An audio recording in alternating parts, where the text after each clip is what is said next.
Mesdames et messieurs, bonsoir. Les députés ont adopté le mardi 11 mai dernier la loi de finances rectificative pour l'exercice 2021. La présente loi de finances est élaborée pour prendre en compte principalement les changements institutionnels intervenus dans la mise en place du nouveau gouvernement. 7 ministères ont connu un changement de dénomination. La fusion a concerné 6 ministères et les créations de nouveaux postes ministériels concernent essentiellement celui du ministre d'État, ministre auprès du président du FASO, chargé de la réconciliation nationale et de la cohésion sociale. À cela, il faut noter la création de nouveaux postes de ministres délégués. Alors, question, ce budget rectifié prend-il en compte les enjeux de développement et les attentes des populations au regard de la rareté des ressources du contexte sécuritaire et sanitaire dans lequel notre pays fait face? N'était-il pas judicieux de réduire le nombre de postes ministériels et de réorienter les ressources aux priorités? On en parle ce soir avec Yagibou Bouba. Bonsoir. Oui, bonsoir. Vous êtes député du Congrès pour la démocratie et le progrès, membre de la KJDH, qui est la Commission des affaires générales institutionnelles et des droits humains. Oui, tout à fait. En face de vous, Yacouba Salouka, bonsoir. Bonsoir. Député du Mouvement du Peuple, le Progrès, membre de la Commission évaluation des politiques et suivi des recommandations, la CEPSU. Tout à fait. Merci à vous d'avoir répondu présent à notre invitation. Alors, je m'en vais vous poser la question à Abou Yagibou, qui est de l'opposition parlementaire. La loi a été adoptée pour 106 voix et 20 contre. Évidemment, vous, de la majorité des députés du CDP, on va le dire comme ça, se sont abstenus. Pourquoi? Effectivement, l'opposition n'a pas voté contre, mais l'opposition s'est abstenue. Je pense qu'au-delà du fait que ce soit un vote de principe, il y a aussi que, de par ce qui a été donné comme explication, c'est que si nous avons apprécié certaines inscriptions, certaines modifications du budget initial qui prennent en compte un certain nombre de contraintes, nous avons cependant trouvé que le gouvernement aurait pu mieux faire. Et surtout dans le cadre de la mobilisation, par exemple, de ces ressources, de ce gap-là, on s'est un peu interrogé sur... le besoin de financement qui est de 540 milliards d'euros. Tout à fait. On s'est un peu interrogé sur les moyens justement de financement de ce gap. Notamment, je pense que le gouvernement entend faire appel à des emprunts obligataires. Et donc, vous verrez que c'est encore l'endettement, on va s'endetter. Et on se demande si, alors, on n'aurait pas pu faire autrement, mais je pense que ce n'est pas uniquement les emprunts obligataires, mais il y a aussi la pression fiscale qui s'augmente. Et cette pression fiscale, lorsqu'on regarde, en fait, la pression fiscale n'est pas sur tous les contribuables.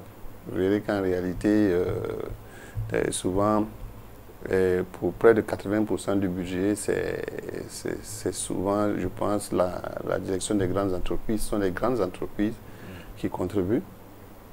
Et les autres viennent en complément pour les 20% qui restent. Et je pense que trop de pression fiscale, ça risque de tuer la poule aux œufs. Avant d'en venir à ce fait, c'était un vote de principe, hein, vous vous êtes abstenu.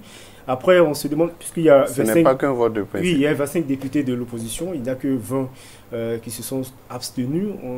Oui, ça se comprend, parce que déjà, au moment du vote, il y a un des nôtres qui s'était absenté alors qu'il avait une procuration. Tout à fait. Ça veut dire que s'il était là, on serait 22.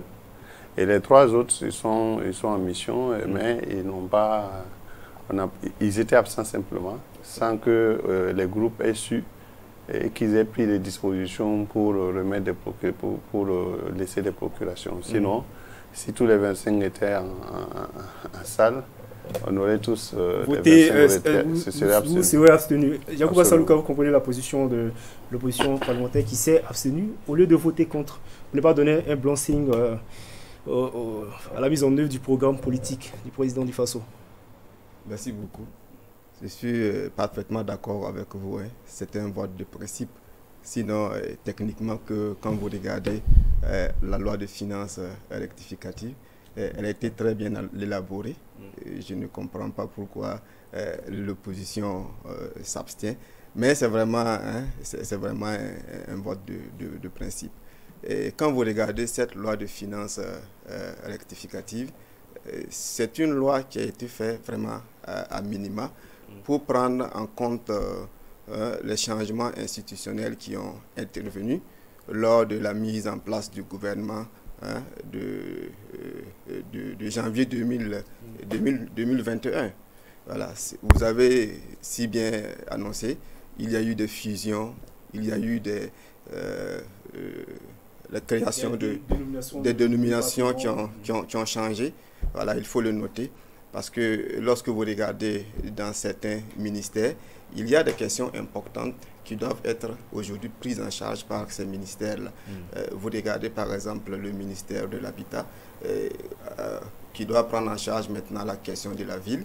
Vous regardez le ministère de l'économie, en charge de l'économie numérique, qui doit prendre en charge la question de la transformation digitale. Vous regardez le ministère de l'agriculture qui prend en charge la question de la mécanisation.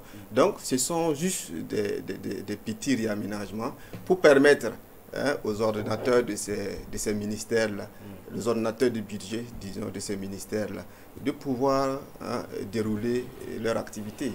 Donc, il n'y a pas eu de changement majeur. Même entre la loi des finances initiale et celle rectificative? Oui. Est-ce qu'il n'y a pas eu de changement notable? Il n'y a pas eu de changement notable. Quand vous regardez les ouvertures de dépenses, nous sommes autour de 21 milliards en ouverture de dépenses. Et quand vous regardez les mesures fiscales qui ont été ajoutées, c'est juste 2 mesures fiscales.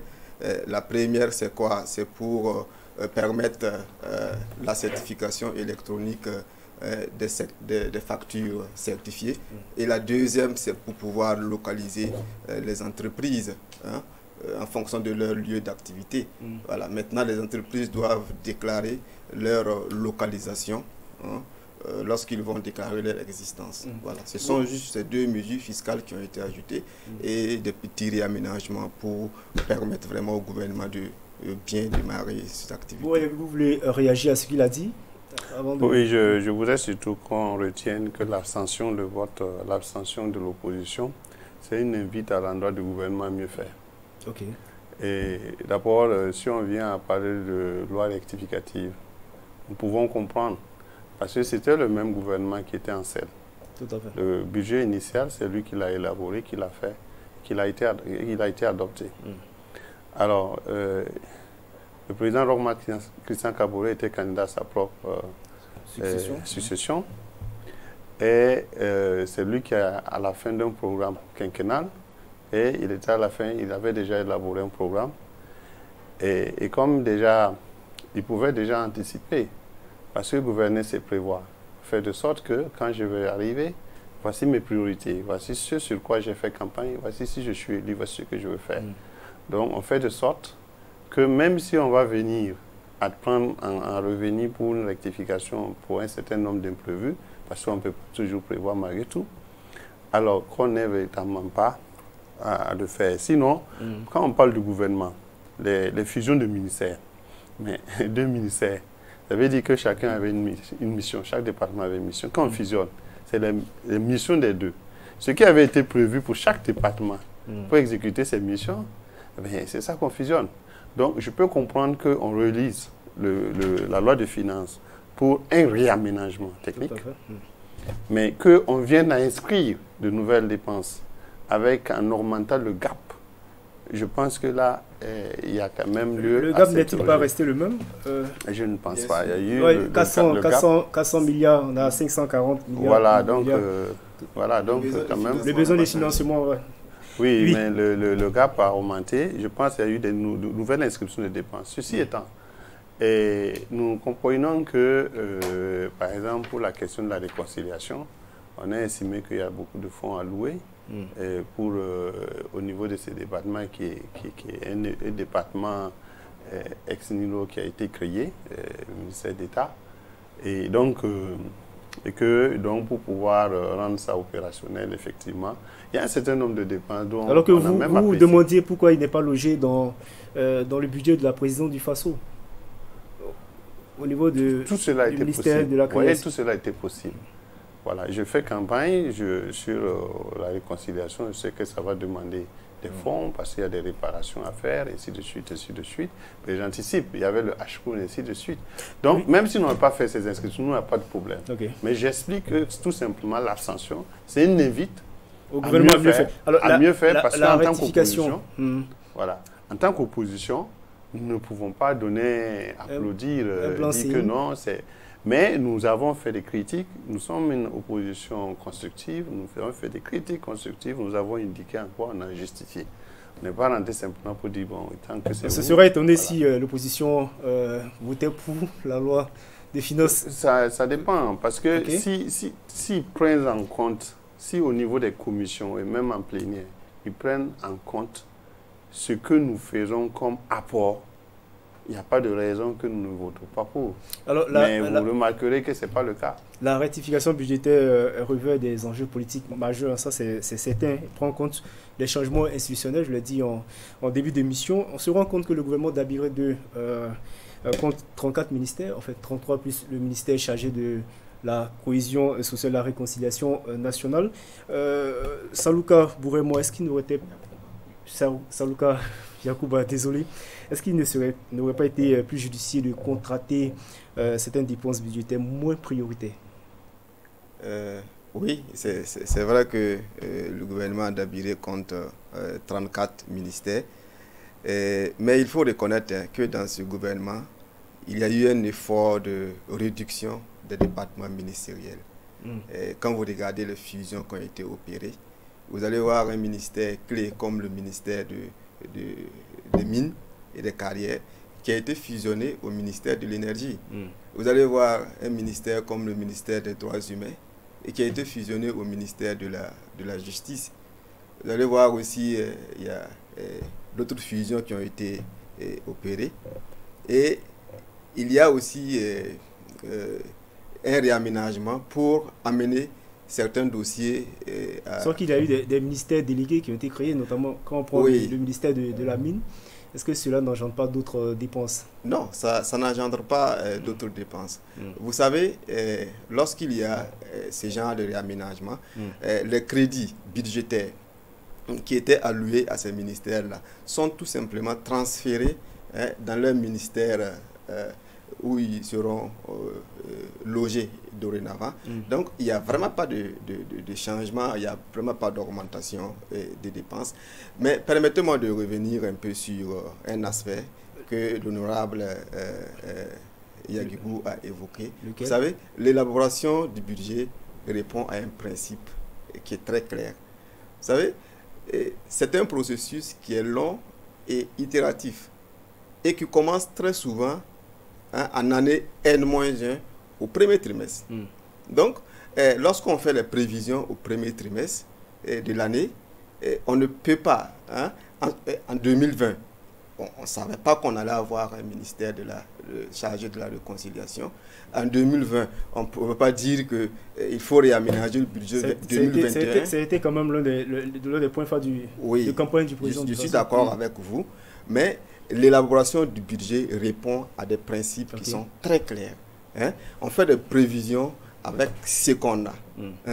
Voilà. Vous savez qu'aujourd'hui, on exécute le budget à travers le budget programme. Tout à fait. Voilà. Donc, les programmes sont déjà connus et on fait la préparation en fonction de ça. Justement, quelle est la pertinence du nouvel exécutif en termes de nom? Moi, je veux dire, est-ce qu'on est dans les récompenses politiques? Non, je ne pense pas que nous sommes dans les récompenses politiques. Si nous étions dans les récompenses politiques, on n'aurait pas dû fusionner le ministère des Mines. On aurait dû faire un ministère Même qu'on crée un ministère délégué? Oh, bon. Si on était dans les récompenses politiques, on n'allait pas penser à faire une diminution du nombre de départements ministériels. Au contraire, on allait en créer d'autres pour faire pouvoir faire des récompenses politiques. Ok. Voilà. Oui, bon. Récompense politique ou pas, bon, je saurais quoi répondre.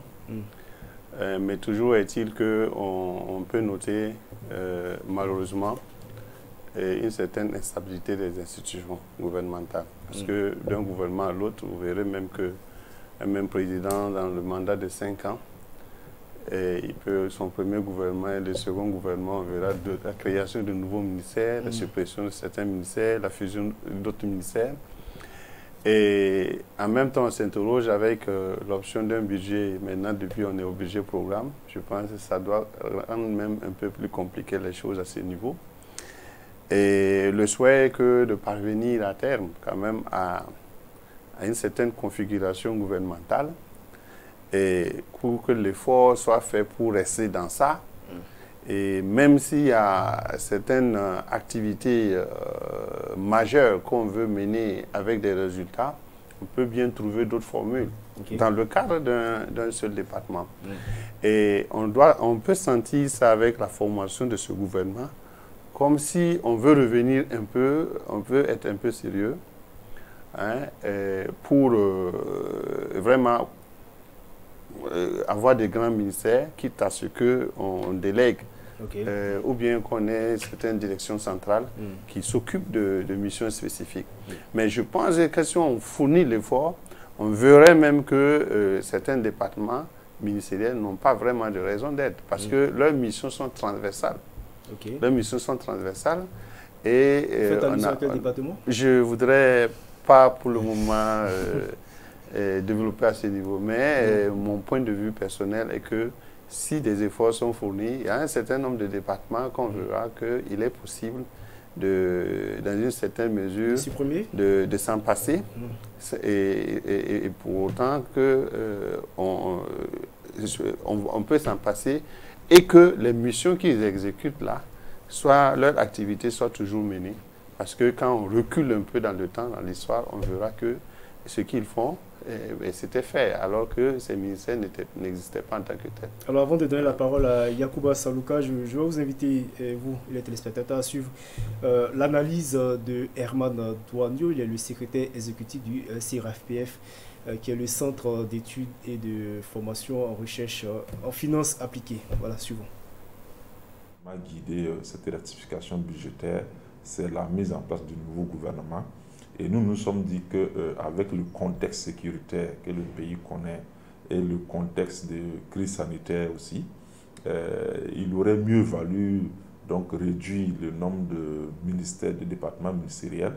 Donc au lieu d'avoir 34 avec la primature, que l'on descende quand même jusqu'à un nombre raisonnable autour de 20 et que nous puissions faire des économies en termes donc des ressources allouées au fonctionnement donc des institutions républicaines, des départements ministériels, et qu'on puisse donc réaffecter ces ressources-là pour prendre en charge les nouveaux défis donc, qui s'imposent au Burkina, eu regard donc au contexte donc, dans lequel nous évoluons actuellement.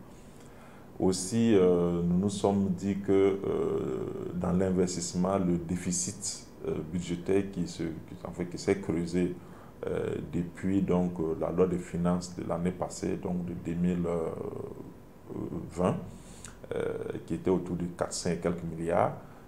Cette année, nous sommes autour de 540 milliards. Nous trouvons que ce déficit est assez élevé et que ce déficit en fait, est généré surtout par les dépenses d'investissement que l'État donc, a décidé d'accroître au niveau donc, de sa part contributive. Et quand on fait le parallèle avec les ressources propres qui seront redirigées justement pour financer les investissements, on se rend compte qu'il n'y a seulement que 35 milliards qui pourront être dégagés en termes d'épargne budgétaire pour financer donc les dépenses d'investissement, donc soit 4% donc des besoins d'investissement de l'année 2021. Et nous trouvons que c'est assez bas et aussi que le déficit est assez élevé, donc il fallait travailler justement à contracter un certain nombre de dépenses budgétaires non prioritaires et en vue de réduire justement ce déficit-là et ainsi réduire également la dépendance financière donc, de l'État vis-à-vis de l'État.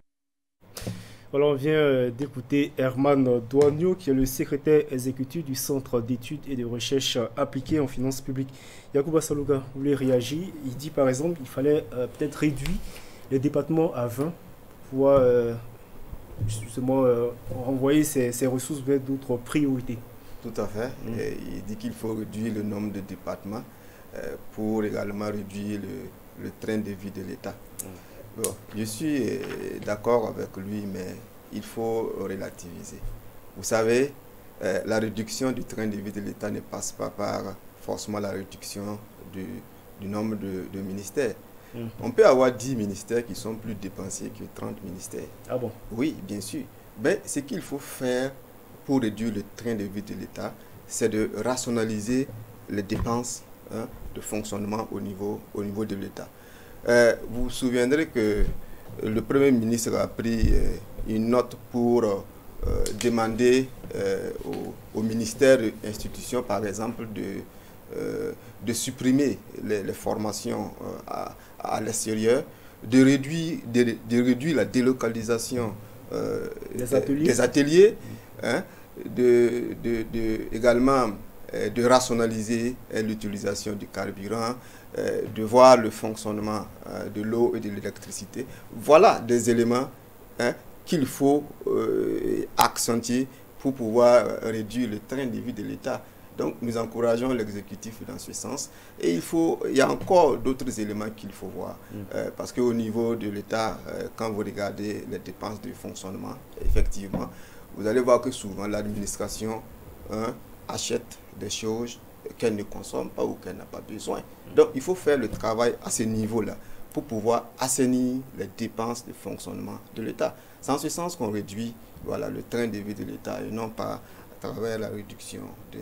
Il a également évoqué... Allez-y, très rapidement. Voilà, très rapidement. Il a également évoqué les questions de... Le gap des finances. Voilà, l'épargne budgétaire qui est faible. Je suis d'accord avec lui. Vous savez, l'épargne budgétaire, c'est quoi? C'est la différence entre les dépenses courantes et les recettes courantes. C'est vrai, c'est très faible.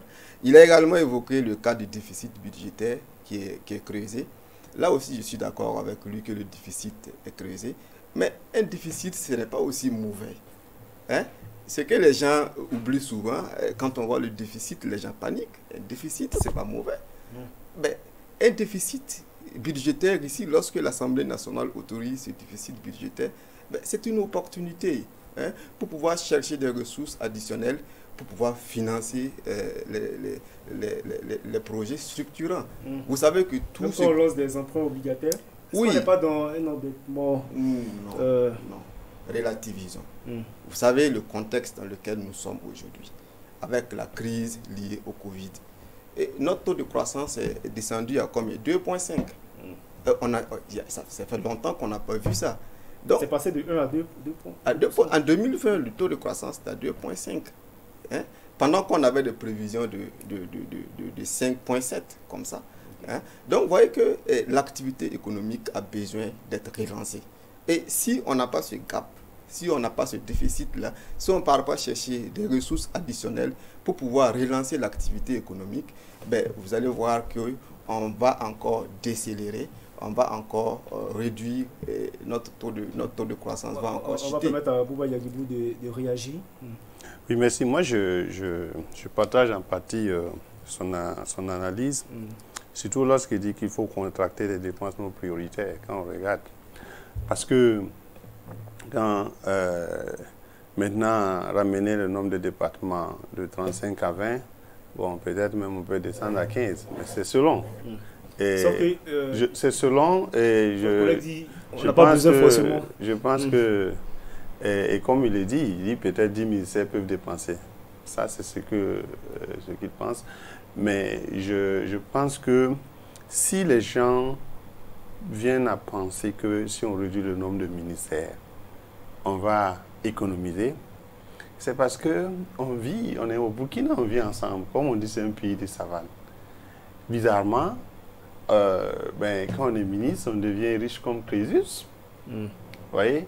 Et on a le sentiment, la population a le sentiment que les ministères sont budgétivores sans qu'on voit réellement ce qu'ils font. Vous voyez? Et ils ne répondent pas à leurs aspirations. C'est pourquoi on vient à penser que le nombre de ministères est égal à plus d'argent qu'on dépense et que si on réduit, il appartient au gouvernement d'agir de sorte à ce que cette perception-là change. Voilà ce que je veux dire sur ce point. Maintenant, quand on nous dit que le Premier ministre dit qu'il faut réduire faut plus faire les formations. En 2019. Ainsi de suite. Je pense qu'il doit aller voir ailleurs. Il faut aller voir ailleurs pour réduire. Vous voyez? Et mon collègue disait tantôt qu'il y a certaines dépenses qui sont inutiles. On achète des choses qui ne servent pas. Effectivement, quand vous parcourez les ministères, des fois, il n'y a pas d'espace. Vous voyez des meubles qu'on a livrés et on ne sait pas pourquoi. Donc, quelque part, dans le processus d'élaboration du budget dont il était en train de parler, il faut peut-être quelque part, à ce niveau-là, revoir, reprendre tous les circuits et puis voir, pourquoi un fauteuil, un bien mobilier qu'on paye, qui, même dans le privé, le taux d'amortissement l'amortit sur 5 ans, pourquoi au niveau de l'administration, on est toujours chaque année en train de payer le même bien?